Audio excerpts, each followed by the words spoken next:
Oui, bonjour tout le monde. Donc, l'association a 30 ans. Ça a été fondé au début sur la partie pesticides. Donc, c'était vraiment quels sont les impacts des pesticides sur la santé et comment lutter contre les pollutions des pesticides. Donc, c'est vraiment dénoncer les effets néfastes, informer, vulgariser, essayer de mobiliser les gens et montrer aussi des alternatives, parce que c'est bien d'identifier les problèmes, mais c'est aussi bien de voir comment on peut agir derrière. Et depuis plusieurs années maintenant, Génération Future traite aussi d'autres pollutions que des pollutions pesticides. Donc l'équipe, c'est 4500 adhérents, 150 bénévoles actifs, dont 18 relais locaux. C'est vraiment la partie bénévole et contact terrain de l'association. Et après, on a un conseil d'administration et on est 8 personnes salariées sur cette association. Et on appartient à aussi des associations qui sont au niveau européen. Donc là, il y a HIL et IIB qui permettent de faire aussi le lien avec toute la réglementation européenne. Parce que souvent, ces problèmes-là, alors localement, on est mobilisé. Nationalement, on peut faire des choses, mais il y a beaucoup de choses qui dépendent aussi de la réglementation européenne. Donc c'est important d'avoir également une bonne connaissance de ce qui se passe à l'Europe. Et c'est là aussi qu'on peut essayer de faire bouger les lignes pour que ça revienne jusqu'à nous localement. Alors, sur les PFAS, donc on avait commencé avec, je crois que c'était 2021, un premier rapport sur les PFAS dans les emballages alimentaires. Donc, comme vous avez vu, c'est une des utilisations des PFAS, puisque ça permet d'éviter l'eau et le gras sur le carton, c'est pratique. Hein. Et on a aussi beaucoup travaillé sur les pesticides PFAS, parce que du coup, comme vous disiez, les pesticides sont une des sources de pollution PFAS, et ceux-là, on les épand directement sur les cultures, donc ça va aller dans les eaux souterraines, et on est parti pour le cycle. Donc c'est aussi par là que Génération Future a beaucoup travaillé sur les PFAS. Dernièrement, on a fait donc le flufénacet, là c'est novembre 2024, c'est le pesticide PFAS le plus utilisé en Europe et en France, qui vient d'être interdit au niveau européen. Et notre cher ministre de l'Agriculture, qui est toujours là malgré tous les aléas, a considéré que c'était très important d'aller jusqu'au bout du délai de grâce, parce que l'Europe a donné 18 mois pour quand même utiliser les stocks. Donc en France, on va bien jusqu'au bout des 18 mois, comme ça au moins on est sûr d'en garder le plus longtemps possible. On a aussi travaillé sur les PFAS dans le vin, enfin le TFA dans le vin. Donc le TFA, c'est le tout petit PFAS dont vous avez parlé, celui à 2 carbones. Et on a pris le vin, parce que ça permet, non pas pour promouvoir le vin, mais ça permet d'avoir vraiment l'historique. Parce qu'en fait, des vieilles bouteilles bien conservées, on en a. Et on voit vraiment bien l'évolution entre déjà 1980, donc c'est le moment où on a commencé à arrêter les fluides réfrigérants qui attaquent l'ozone, et on les a remplacés, comme tu as expliqué, par des fluides réfrigérants fluorés, qui eux du coup vont donner du TFA derrière. Donc on commence déjà à avoir une petite présence TFA à la fin du siècle dernier qui monte, et à partir de 2010, on a les pesticides PFAS qui montent énormément, et là on voit également aussi l'accumulation du TFA dans le vin. Donc c'était un bon marqueur en fait pour montrer l'évolution sur plusieurs années. Et en avril dernier, on a sorti un rapport sur les PFAS dans l'alimentation, dont je vous parlerai un peu plus longtemps. Donc ça, je vais passer un peu rapidement, ça a été plutôt dit. Donc une fois que les PFAS sont rentrés, on parle souvent des émissions de PFAS, mais en fait, toute production de PFAS est une émission de PFAS, puisque comme ils ne sont pas détruits au cours du cycle, à partir du moment où on a produit du PFAS, on sait qu'on va le retrouver quelque part dans l'environnement à un instant donné. Pour la population générale, l'exposition, c'est très majoritairement l'alimentation, incluant l'eau potable. Sur l'exposition professionnelle, parce que c'est quand même ceux qui sont les plus exposés au PFAS, ça va être quand même aussi beaucoup d'inhalation. Donc pour eux, c'est pas forcément l'alimentation qui va être la première source d'exposition. On a beaucoup parlé aussi, vous avez beaucoup parlé du lait maternel, c'est aussi une source d'exposition très importante. Et pour la population générale, on est aussi exposé par contact cutané, mais c'est beaucoup moins important sur l'impact des populations générales. Donc, alors ça, c'est pour vous montrer la carte des sites industriels qui rejettent les PFAS. Parce qu'en fait, on n'a pas beaucoup de données, déjà, sur qu'est-ce que rejettent les industriels. Donc là, c'est juste les rejets aqueux. Je me pousse peut-être, je ne sais pas si je gêne ou pas. Donc c'est juste les rejets aqueux des industriels. Il y a eu, comme tu disais, je crois, un plan interministériel sur les PFAS où une des actions, c'était comprendre qu'est-ce qu'on rejette comme PFAS dans l'environnement, qu'est-ce que les usines rejettent comme PFAS dans l'environnement. Ils en ont pris une partie qui devait faire 3 analyses entre 2023 et 2024 sur leur rejet. Ils devaient analyser. Il y avait une liste de à peu près 30 PFAS obligatoires à analyser, et puis selon ce qu'ils produisent, parce que comme on a bien vu, c'est une très large famille, donc c'est impossible de lister tous les PFAS. Par contre, l'arrêté disait bien aux usines, vous regardez dans vos process là où vous pouvez avoir des PFAS, et ceux que vous avez identifiés, vous devez les contrôler. Bon, ils l'ont fait plus ou moins. Et donc, on a mis sur cette carte les rejets qui ont été identifiés pour les à peu près 250 sites qui rejettent le plus. Donc, j'ai regardé à côté de La Roche-sur-Yon. Celui qui est le plus proche, c'est à Belvigny. C'est, je ne connais pas très bien, Brochon, recyclage, tout ça. Oui, c'est vraiment. Ouais. Je suis pas très bien. Voilà, exactement. C'est des déchets non dangereux d'ailleurs, hein, parce que c'est des déchets tout blancs. Et dans leurs rejets, qui ne sont que de l'eau fluviale, ils n'ont pas de procédé en tant que tel. Ce qu'ils rejettent comme eau, c'est vraiment l'écoulement de l'eau sur leur site. Il y avait quand même 9 PFAS, donc pas mal de PFOS. Donc il n'y a qu'un seul PFAS qui est réglementé dans les rejets industriels, c'est le PFOS. C'est le seul. Tout le reste, c'est légal. Et le PFOS, c'est légal jusqu'à 25 microgrammes par litre. Et donc là, quand même, la somme des concentrations était en dessous de cette concentration, mais quand on prend le flux, bon, qui est moyennement clair dans cette usine, parce que comme c'est pas vraiment un rejet en tant que tel, c'est l'écoulement, le calcul de flux était bizarre, mais ça ferait 3 grammes par jour. Donc 3 grammes par jour, on est à 1 kg par an. Le pollueur-payeur, c'est 100 € les 100 grammes.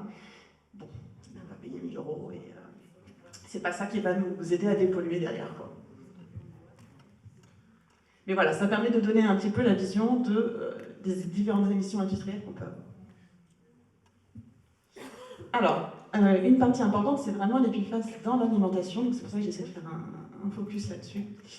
Donc, ce qu'on a pris comme données, c'est les autorités doivent contrôler dans les aliments certains polluants, dont les PFAS. Depuis 2020-2021, ils commencent à le faire pas mal. Celui qui fait le plus, c'est l'Allemagne.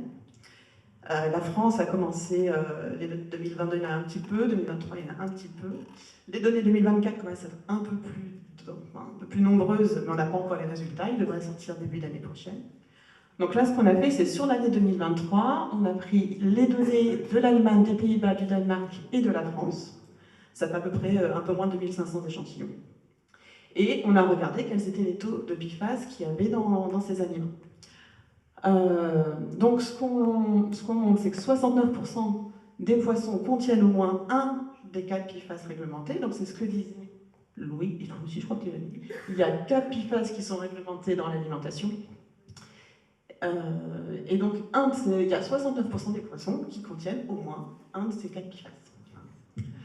C'est un peu moins sur les mollusques. Les abats, on en a parlé, les abats sont beaucoup plus chargés que les viandes, que le muscle.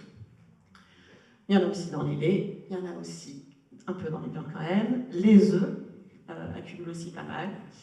Et on en retrouve moins dans les légumes et moins dans les fruits. Donc là, je vous ai mis les taux maximum qu'on peut retrouver. Donc le poisson, dans les données réglementaires, qui sont quand même bien plus basses que ce qu'on a vu sur certains poissons prélevés en Sud-Lyon. On est à 35 microgrammes kilo. Mais l'œuf, on peut quand même être assez haut aussi. Là, le maximum identifié sur ces 4 pays, c'était 26 microgrammes kilo pour l'année 2023. Donc c'est un sujet qu'on va continuer. Les données 2024 vont sortir pour la France avec un peu plus d'infos, donc on va pouvoir aussi continuer à mettre en avant ces chiffres-là. Ce qu'on disait aussi précédemment, c'est la conformité, c'est quelque chose à prendre avec des pincettes. Donc ce qui est important en fait à prendre en compte, c'est l'impact sanitaire. Donc l'EFSA, l'autorité européenne, a déterminé pour ces 4 PFAS qu'on devrait avoir maximum 4,4 nanogrammes par kilo par semaine, donc c'est le 0,6 que tu mettais par jour dans ta présentation, pour avoir pas d'impact sur notre santé. Donc ce qu'on a essayé pour mettre en exergue ce que ça représente, on l'a fait pour un enfant de 15 kg, à peu près 4 ans, un enfant de 35 kg, à peu près 11 ans, et un adulte de 60 kg, pour prendre en compte les femmes, parce que souvent on met plus, mais si on fait quelque chose un petit peu moyenné, 60 kg, c'est pas mal. Et donc si tu peux passer sur la suite. Donc, ce qu'on montre, c'est que, donc je vais vous... Donc, je ne sais pas si vous voyez bien, en bleu, c'est la limite de l'autorité sanitaire. Donc, avoir les 4,4 nanogrammes par kilo, donc pour un adulte de 60 kg, on est ici, là. En bleu, c'est ce que recommande l'EFSA. En jaune, c'est ce que représente un œuf, 4 œufs, 130 grammes de viande, par rapport à la réglementation.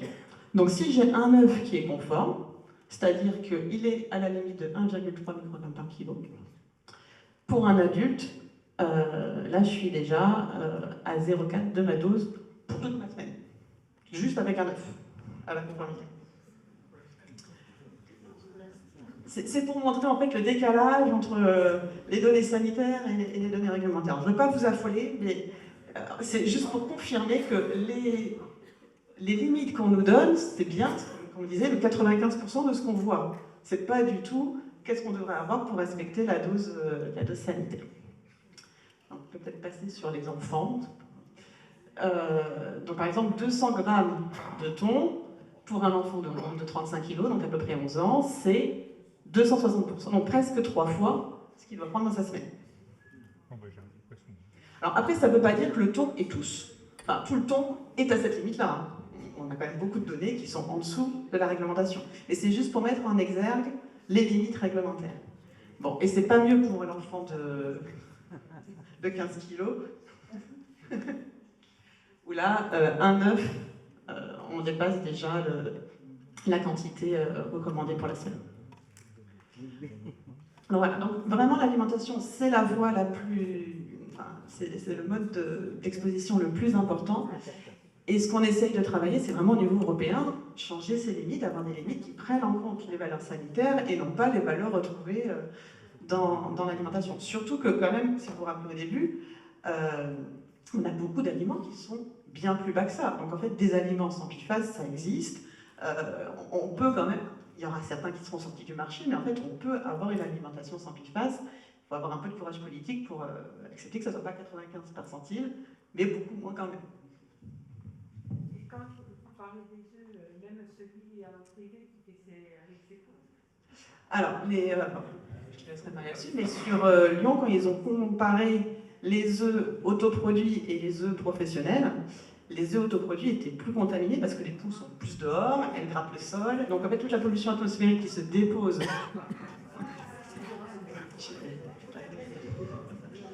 Alors que les professionnels vont plus vérifier quel sable ils ont, etc. Donc c'est pas forcément si. Alors, dans l'eau potable, les données sont publiques. Donc, les ARS font aussi des contrôles sanitaires sur l'eau. La loi, c'est en effet le 100 nanogrammes par litre dont on a parlé. Ce qui est important quand même à rajouter, que nous on prend pas mal en compte, c'est le Haut Conseil de la santé publique. C'est quand même, donc ça c'est une directive européenne. Donc ça descend de l'Europe, et après chaque État en fait ce qu'il veut. Donc, la Direction générale de la santé a saisi le Haut Conseil de la santé publique en disant « qu'est-ce qu'on en fait ?» Et le Haut Conseil a dit ça serait bien, en plus de cette limite-là, de rajouter, pour les 4 PFAS qui sont ceux dans l'alimentation et qui sont ceux le plus présents, d'ajouter une limite qui soit plus basse, sachant que ça correspond pro à justement la dose hebdomadaire tolérable, là, si on prend un adulte, 60 kg, qui boit 1,5 litre d'eau, bon, on arrive à peu près à ça. Après, ça veut dire qu'on est exposé que par l'eau, ce qui n'est pas du tout le cas quand même. Et en fait, c'est surtout celle de l'Allemagne. Ils ont repris celle de l'Allemagne. Mais sauf que bon, la DGS a demandé l'avis au Conseil de santé publique, mais ne l'a pas pris en compte. Donc finalement, dans la loi, ils ont gardé que la somme des vins inférieure à 100. Et donc ce qu'on a fait, et qui est sorti cette semaine, c'est une carte qui reprend l'ensemble des contrôles sanitaires des ARS, où vous pouvez chercher adresse, donc chaque adresse. Bon, La Roche-sur-Yon, c'est tous la même unité de distribution, donc tout le monde a la même eau. Mais il y a des communes où, selon les adresses, on peut avoir différentes sources d'eau. Et donc, ce que vous voyez en gris, déjà, c'est ce qui n'a pas été contrôlé. Donc, la directive européenne demande d'avoir ce contrôle dans l'eau potable à partir de janvier 2026. Ça doit être conforme au 12 janvier 2026. Nous sommes aujourd'hui le 18 octobre 2025, et il y a quand même la moitié des unités de distribution qui n'ont pas de données PFAS.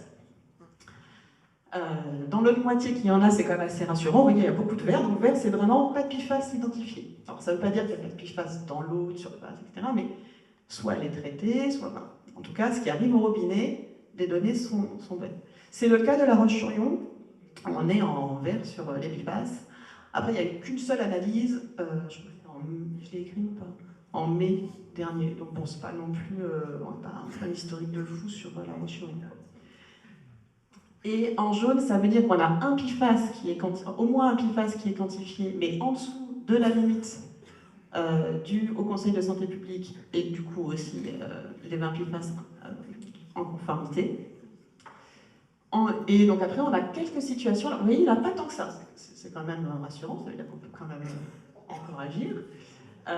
On en a quelques-unes où on dépasse la limite du Conseil de santé publique, mais on reste en dessous des 100. En orange plus foncé, on dépasse la norme réglementaire. Et en rouge, c'est là où on dépasse la norme sanitaire, enfin la valeur sanitaire dont parlait Louis. Donc par exemple, le PFOA, en effet, l'exemple qu'on donnait, la limite pour le PFOA seul est plus basse, à 75 nanogrammes par litre. Donc c'est la situation. Mais dans tous ceux où on a dépassé les limites sanitaires, en fait, on a aussi dépassé la réglementation. Donc on a notamment les Ardennes et la Meuse où la consommation d'eau a été suspendue. On a aussi un petit point là. Et donc bon, sur Lyon, de toute façon la politique a toujours été de ne pas couper la consommation d'eau. Donc on voit quand même le orange-rose qui sort pas mal sur le sud Lyon.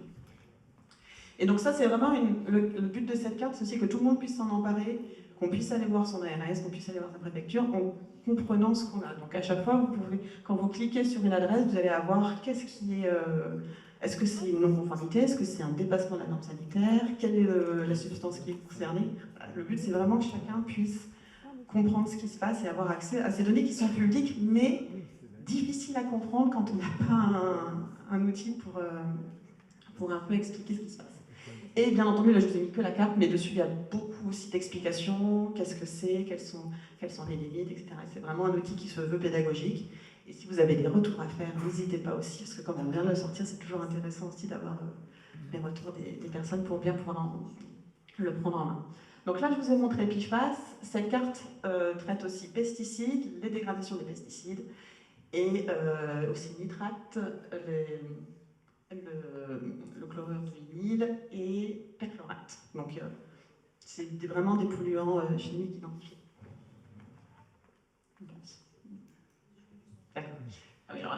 Donc ce qui était intéressant aussi, c'est début du mois, là, il y a, au niveau de l'Europe, on a une directive qui s'appelle Directive Cadre de l'eau, en fait, qui encadre comment doivent être gérés les polluants dans l'eau.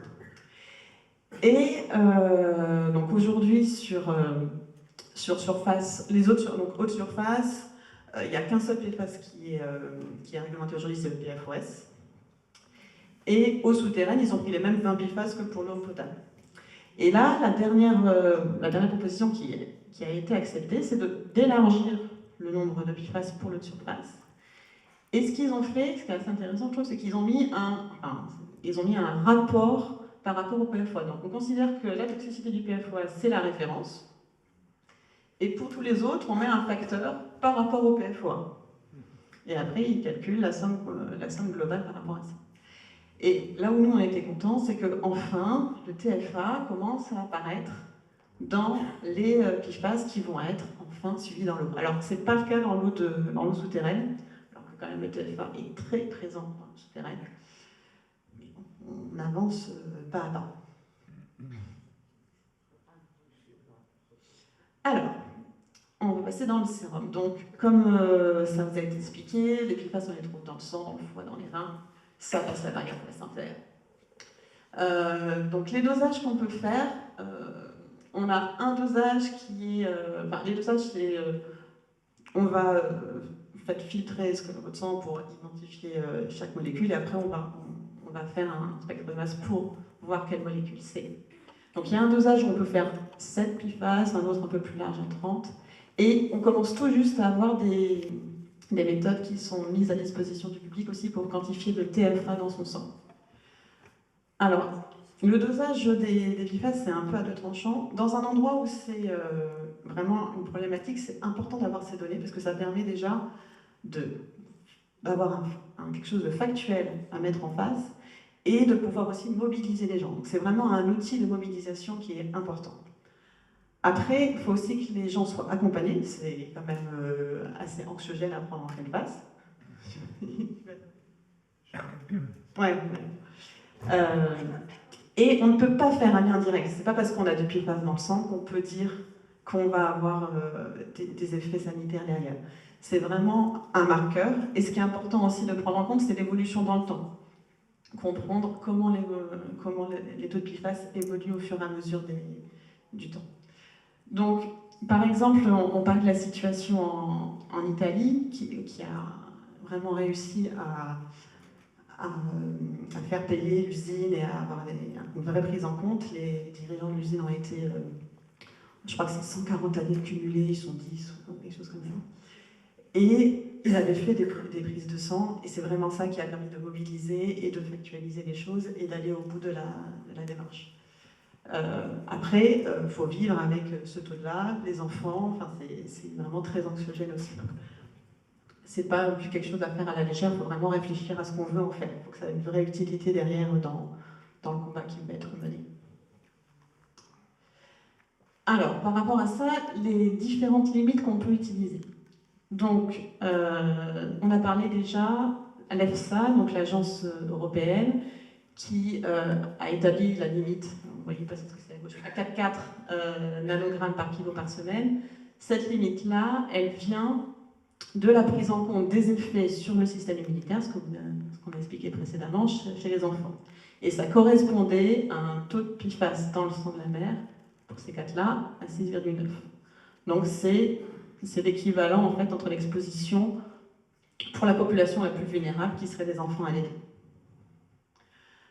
En 2021, au niveau de l'Allemagne, ils ont identifié des valeurs pour le PFOS, je crois que c'est PFOS en haut et PFOA en bas, c'est de ce que je vois. Moi, je vois que ça va être ça. Et donc, ils déterminent une limite basse, le HbN1, une limite haute, le HbN2. Donc, en dessous du HbN1, on considère qu'il n'y a pas de risque accru. Au-dessus du HbN2, il y a un risque plus fort d'avoir des pathologies liées au PFAS.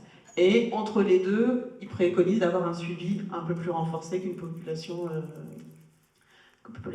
non exposée. Et comme vous voyez, la future maman est vraiment une population très vulnérable à prendre en compte dans ces données-là. Donc il en fait pour les deux historiques, le PFOS et le PFOA. Et au niveau des États-Unis, donc c'est l'Académie de médecine des États-Unis, on a tiré en 2022 une norme qui est celle qui est la plus utilisée en fait aujourd'hui sur les tests sanguins. Donc c'est cette PFAS-là qui sont l'analyse standard d'analyse de PFAS dans le sang aujourd'hui. Et pour la somme des 7, ils mettent limite basse à 2 nanogrammes par millilitre et une limite à partir de laquelle le risque est accru à 20 nanogrammes par litre.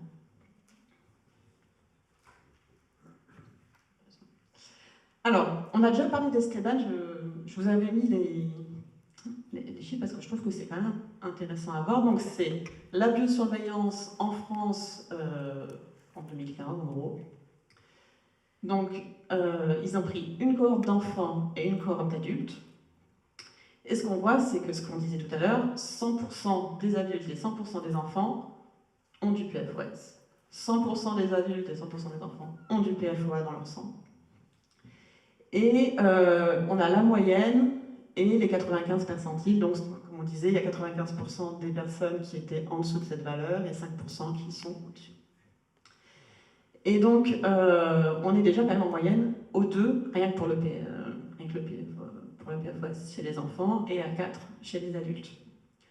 Donc, ça permet de montrer que quand même, l'imprégnation, elle est là. De toute façon, on doit vivre avec. Toute la population est imprégnée. Donc, c'est des données qui sont souvent mises en avant aussi pour doser un peu où on en est entre une personne exposée et une personne pas exposée.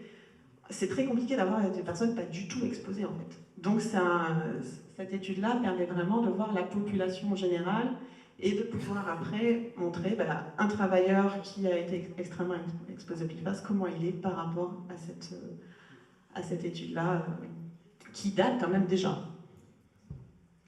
Et je ne sais pas si vous l'avez mis. Il y a Alban, donc il y a une nouvelle étude de biosurveillance qui est lancée actuellement par Santé publique France. Et les résultats, je ne me rappelle plus. Qu'est-ce qui est écrit à droite, 2028, un truc comme ça. Ouais. Donc ça, c'est le schéma qu'on voyait tout à l'heure, qui date de 2010. Enfin, l'Agence européenne de l'environnement l'a repris en 2019. Donc, les liens, certains, c'est l'impact sur la thyroïde, l'augmentation du niveau de cholestérol, le poids, donc ce qu'on disait, tous les troubles hépatiques qu'on peut avoir, l'enfant à naître avec un poids plus faible à la naissance et une réponse amoindrie au vaccin. Et ensuite, la partie cancérogène, on a le cancer du rein, et le cancer des testicules. Donc ça, c'est les plus... si on a le plus de données, en fait. Donc, on va continuer parce qu'après, ça met un peu plus de détails. Donc ça, c'est le bilan qui a été fait en 2024, si je me rappelle bien dans la slide. Ouais. Par donc 2 agences européennes, donc ça c'est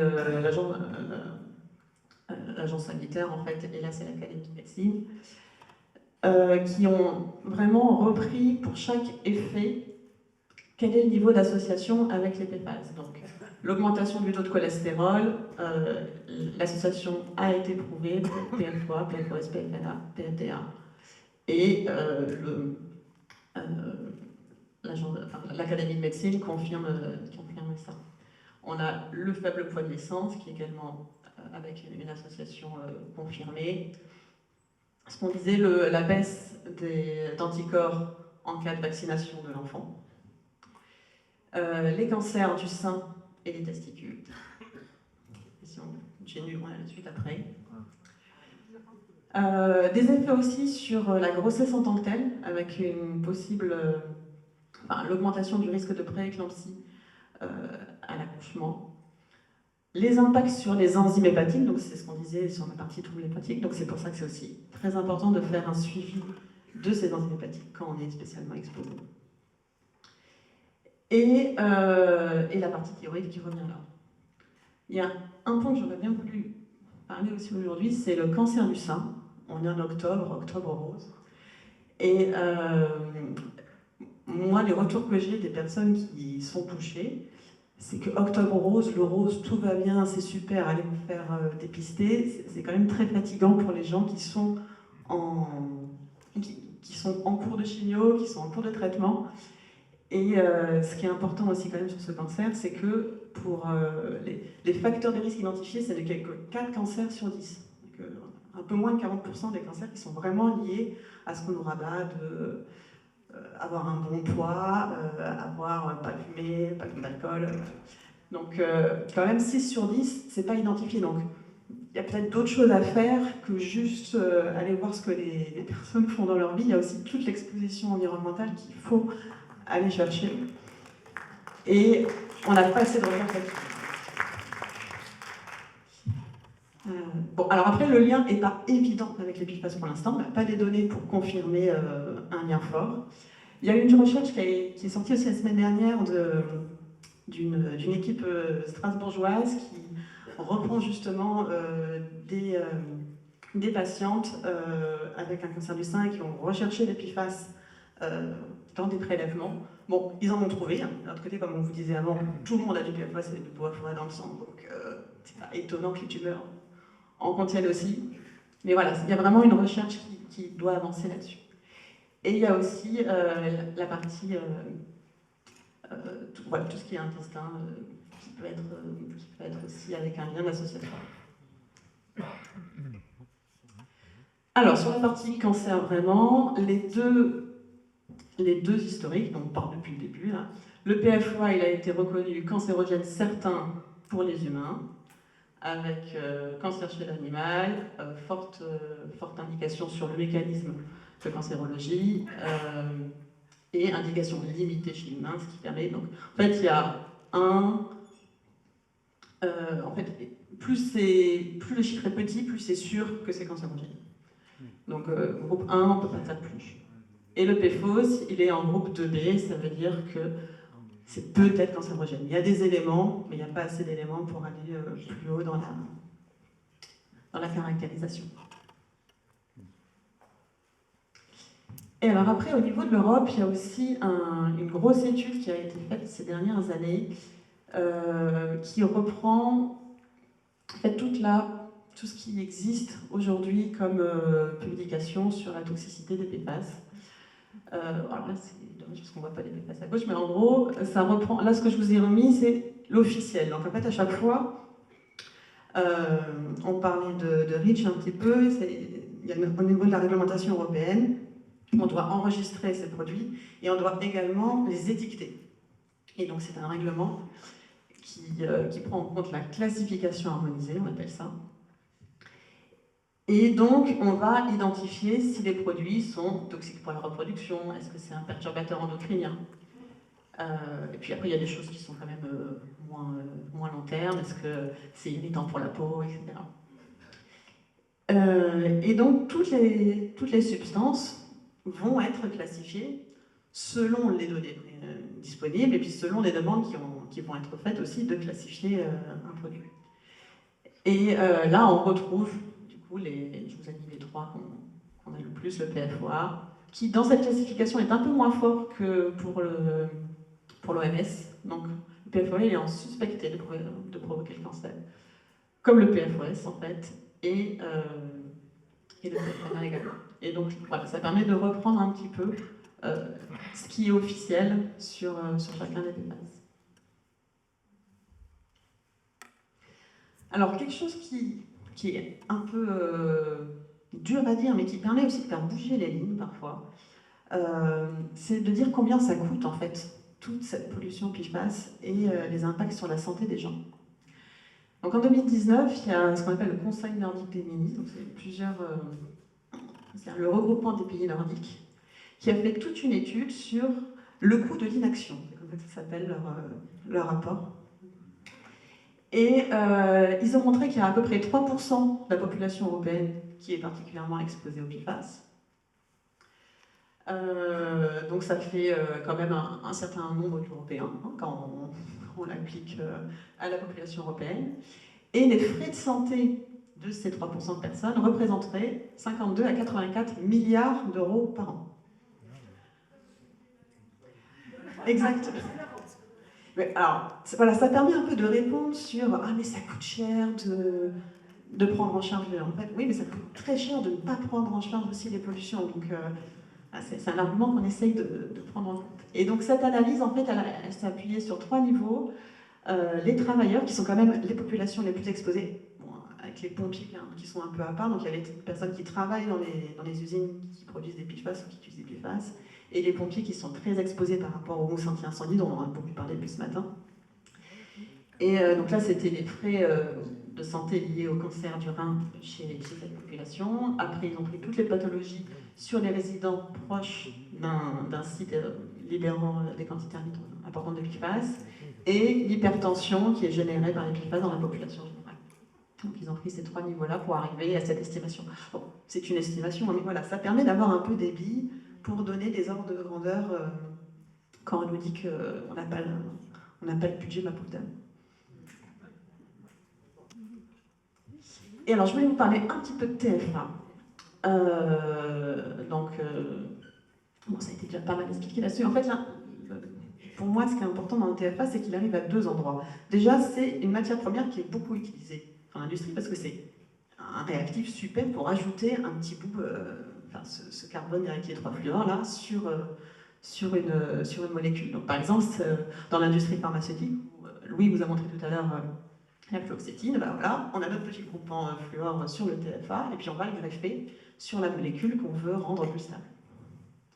Donc, il y a toute cette partie matière première. Mais c'est aussi un produit de dégradation des pesticides PFAS et des gaz, donc des fluides réfrigérants qui sont utilisés dans nos clims, mais aussi dans les clims industriels. Enfin, il y a quand même beaucoup de côté aussi. C'est pas que du grand public, quoi. Et comme il vous expliquait, il est très petit, donc très très mobile, et il reste très persistant, puisque c'est quand même bien un PFAS, malgré ce que ça voudrait dire. On est bien dans la définition des PFAS actuelles. Donc si on peut regarder après, voilà. Donc on avait pris des échantillons dans différentes villes, en fait, avec UFC que choisir, donc c'était une analyse conjointe Génération Future et UFC que choisir. Aujourd'hui, on n'a pas de, comme on disait, il n'y a pas de réglementation sur le TFA. Il n'est pas inscrit pour l'instant ni pour les eaux de consommation, mais non plus sur les eaux de surface ou les eaux souterraines. Bientôt dans les eaux de surface, on espère. C'est pas encore fait.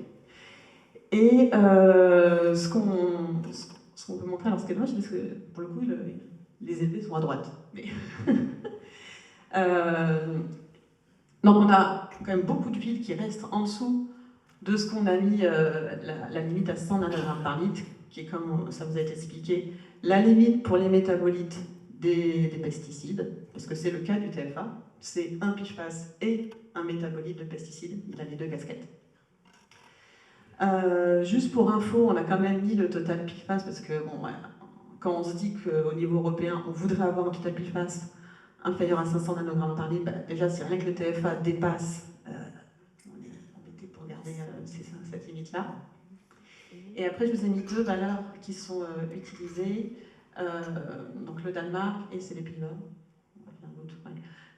qui est à 2,2 microgrammes par litre, et le Danemark à 9.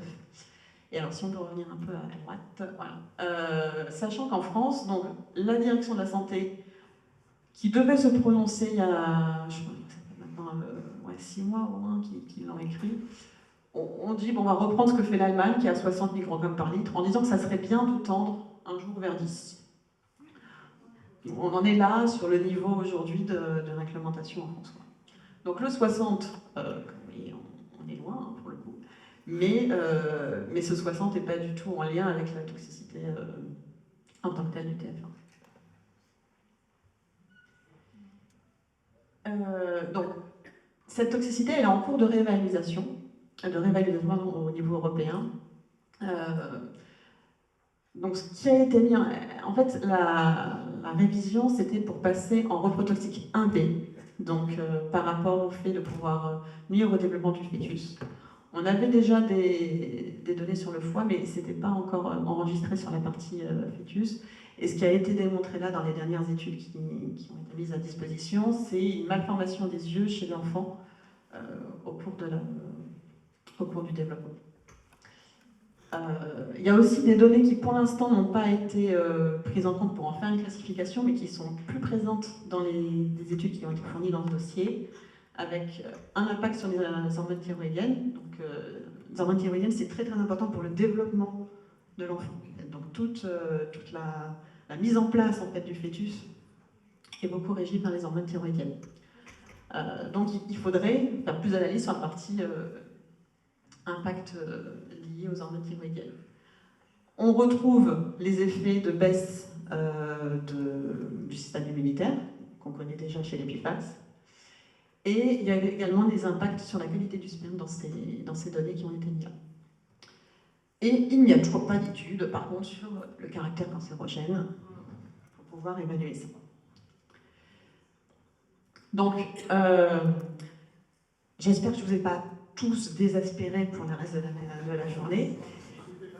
Et donc, je voulais quand même finir sur quelque chose d'un peu positif. Oui, les pollutions chimiques sont là, on vit avec, on sait qu'elles existent, on sait qu'on est concerné.